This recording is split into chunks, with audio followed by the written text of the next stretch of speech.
Welcome to my channel. My name's Ivy.neive and today I'm going to be giving a little fun altar tour simply because it's fun and I love looking at other people's and I wanted to contribute mine to the mix. My altar is not as big and magnificent as a lot of people's. I'm a student. I live in a studio but it's a very small one, so there's not a lot of floor space. I love my studio, but it's a very small space, as you can see from me kneeling like a goblin in front of my oven.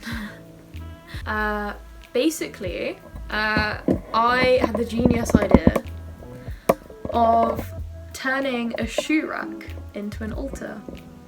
As you can see, this is an old shoe rack. I literally got this from IKEA, and it's got 3 different layers and it's very narrow and small, but you can still fit a lot on it. And I would totally recommend this to anyone that doesn't have a lot of space. I used to chuck shoes on here back when I was living with my parents. I had a lot of space, so I had a much bigger altar with a lot of things on it. And then I came to university and I had to downsize massively.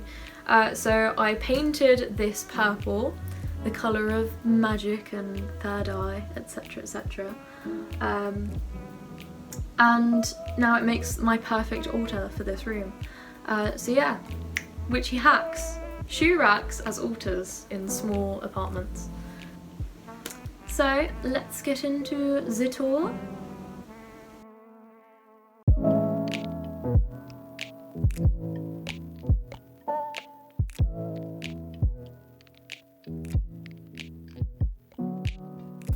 So yeah, this is my altar space. I have it directly in front of my window, central, because I feel like that's the position that it's most honoured in. Do you get what I mean? I had it in a different nook before, because this used to be my seating area, but I just was so uninspired whenever I went there because there was no sunlight. It was right in front of a radiator and it just didn't feel like it did it any respect. So yeah, I've got, I like having a plant that I'm growing at my altar always, because for me it feels like there's growth happening around it, and nature at work right next to where I'm doing all my practices. I also like keeping my guitar and my amp over there, not only because it's a very useful nook to put them in, but because I feel like they get magically charged by all the energy from my altar. As you can see, I've got 3 layers. So the top layer is mostly the display ornamental layer that I keep mostly clear at the front so I can put things on it when I'm doing spells or meditations using different tools and materials and stuff.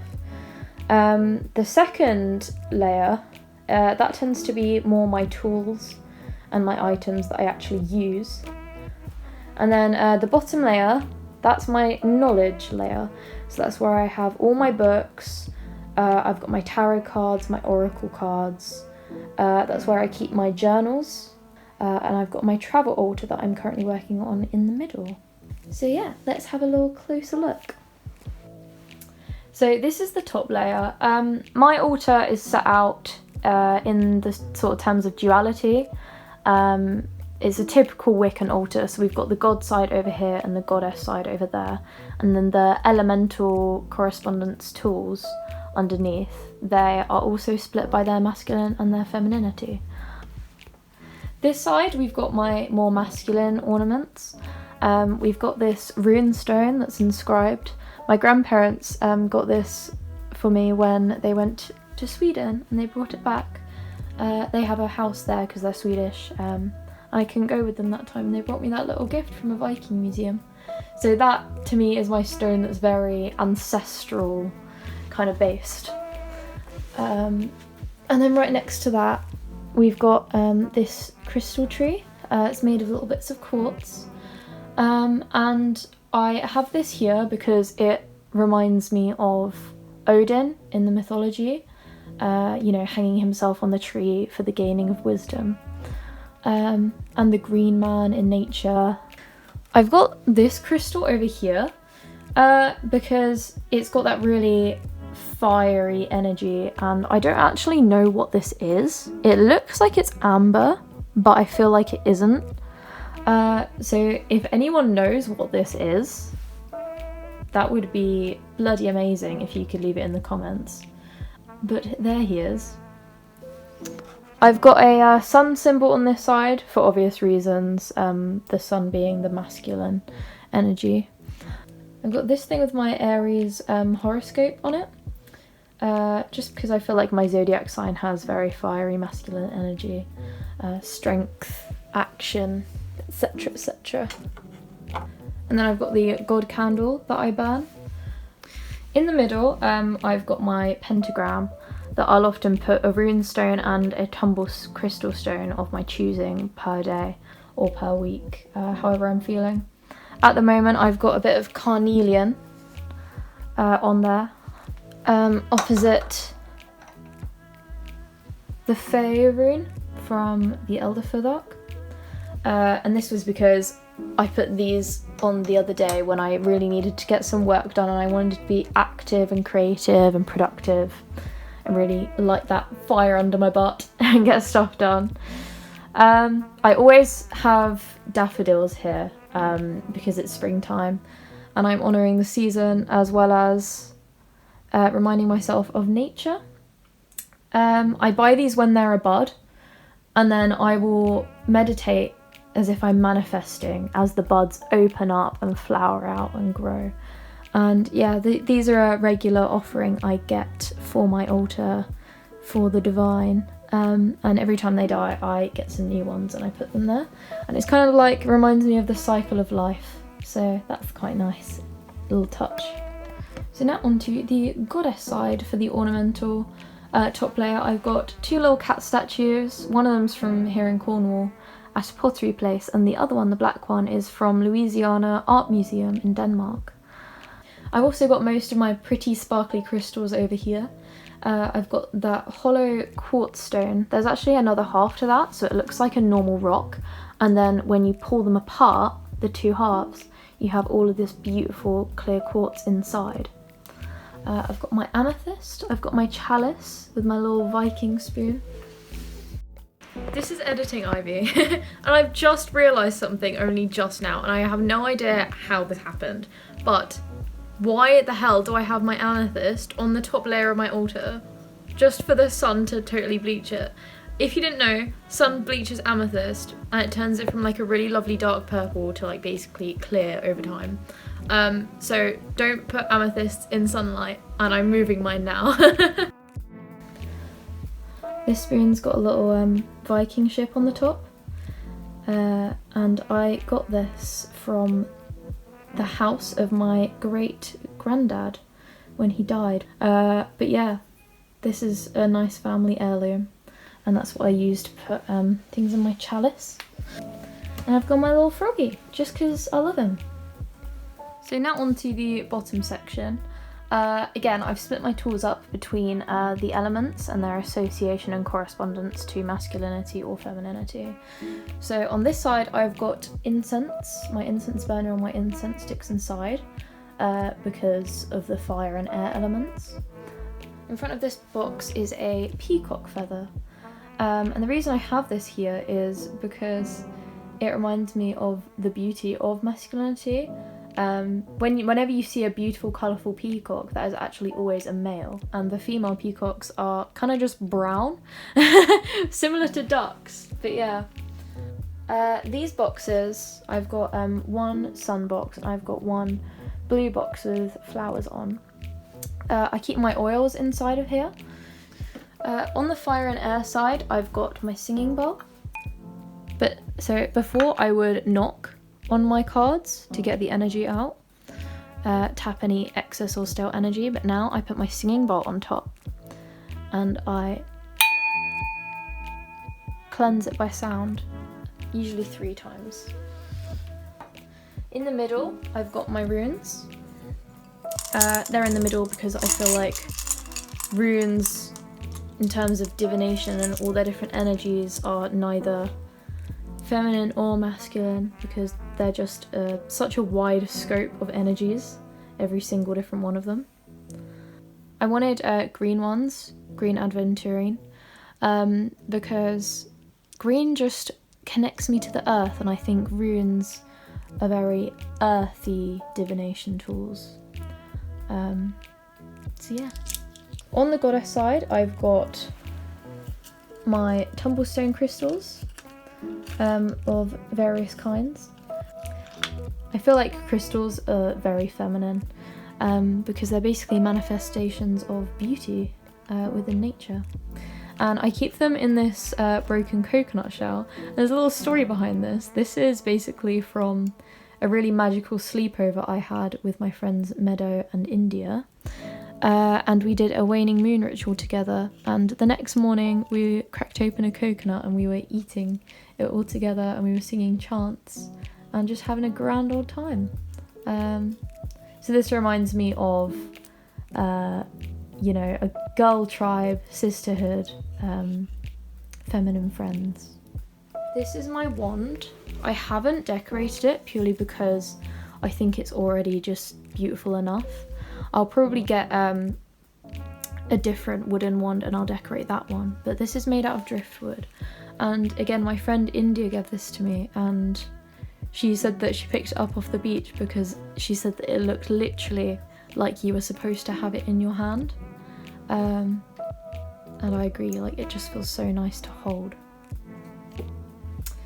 So now on to the bottom layer. So this is where I keep all of my books, my tarot and oracle cards, boxes that I might need, and things that won't fit on top of those top two layers. I think my mum got me these from Waterstones for Christmas, and they are a beautiful oracle deck.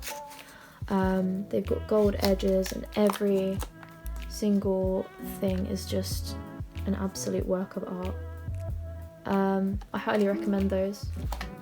These cards are all about healing as well, so they're helping me along my healing journey a lot, and I'll usually pull one every day and I'll put it right in front of the daffodils so that I focus on them and they don't go out of my mind during the day. Here I've got my classical Rider-Waite tarot deck. I'm not actually working with these at the moment. I've moved on to, roll of drums, the Harmony Tarot, and I'm absolutely loving these so far. Again, this is a deck that's aimed at healing, and because I'm going through a specifically healing journey at the moment, I'm really loving these ones. Here is my almanac. Purely I got this because I just feel like I really wanted to have a physical copy of a guide to all the moon phases and the seasons. It's absolutely beautiful having a physical almanac. They've got different poetry for every month. They've got little songs in there sometimes. It's really beautiful. They've got gardening and almost green witchery tips for each month. I keep my lighter over this side because of fire element, as well as my new incense burner. I got this because I need to burn some myrrh resin for an upcoming spell I'm doing, and because it's resin you kind of need something like this to burn it in. You put coals under the bottom. I think these are very commonly used in sort of Middle Eastern countries. And then over this side, this is where I keep my smaller books as well as my writing books and my journals, etc. This doesn't look like the prettiest thing at the moment, but this is my journal. Basically, I'm doing the year and a day at the moment. And that is all from this book, which is extremely good. If you're starting out, this will just take you miles. And it really encourages you to do a daily practice. I was rubbish at sticking to a daily practice before this book. Even though it's beginner stuff, I feel like I'm actually learning quite a bit. This is a book I got from Spain when I was a lot younger. And this is a separate, more specific book of shadows I've started. I've literally only done the title page so far, but it's my book of the Fae. I felt like I just wanted to have a separate book of shadows for fairy related antics and knowledge. And I started this one, I wrote that title page after the first 2 fairy experiences I had. And I've got my smaller books down here that are next to read. I've read half of this, but it was a very long time ago, so I want to go back to it. At the moment I'm reading Dr. Joe Dispenza, Breaking the Habit of Being Yourself, which is kind of self-help, but it also goes into quantum physics, which basically explains all the science behind spirituality and spell casting, and how you can affect the world and physical plane with your mind and your state of being. But these are the books that I'm going to go on to next. I think I'm going to do The Spiritual Science of the Stars next. I got this in Glastonbury town. Absolutely beautiful place. Loads of witchy shops, literally entire shops just for witchy books. There was even an apothecary that was just filled with potions and herbs. And then this is the Living Runes one. This is absolutely incredible. If you're interested in runes, honestly just get this book. It's Living Runes by Galina Kraskova. And it doesn't just give you the definitions and energies of each rune or the alphabet. It goes into the Wirad. I don't know how to say that ever. The Wirad.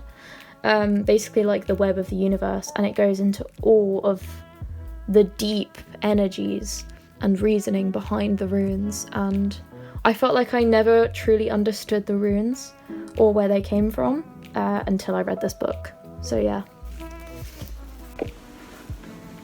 We're back. Thank you to everyone who's watched this fun little short video. I hope you got some ideas, possibly book recommendations, there was a lot of those, or just had a nice little time coming with me and looking at all my knickknacks. And yeah, if you want to leave it in the comments, maybe your favourite thing on your altar, your favourite thing about your altar, the best idea you had for your altar, I would love to hear it, because I don't want this just to be a, oh look at all the things I have. I want it to be more of like a people collaborating and giving each other ideas. So yeah. Thank you so much for watching. I hope you have a lovely, lovely day. And I hope you spend some really blessed sacred time at your altar today. Thank you everyone. Bye bye.